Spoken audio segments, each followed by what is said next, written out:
इस्लाम औरतों की इज्जत नहीं करता, गुलाम बना कर रखता है, कैद करके रखता है। किस इस्लाम की बात कर रहे हो आप, जिसमें जब औरत माँ बनती है तो जन्नत को उठाकर उसके कदमों में डाल दिया जाता है और रब ऐलान कर देता है कि माँ का दिल नहीं दुखाना, अगर माँ का दिल दुखाओगे तो माफ नहीं करूंगा।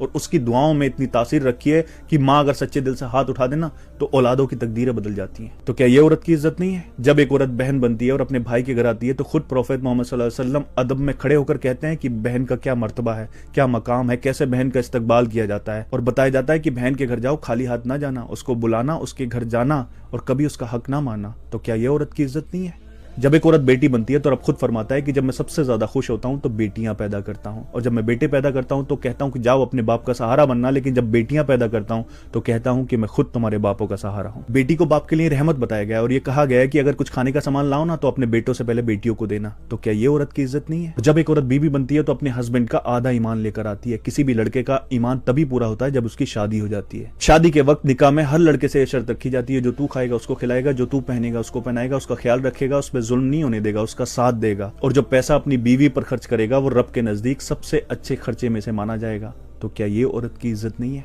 औरत की इज्जत पर हाथ डालना तो दूर, किसी को दोबारा पलट कर देखना भी गुनाह है। दुनिया का कोई भी धर्म नहीं सिखाता कि औरत की इज्जत पर हाथ डालो। सबने औरत की इज्जत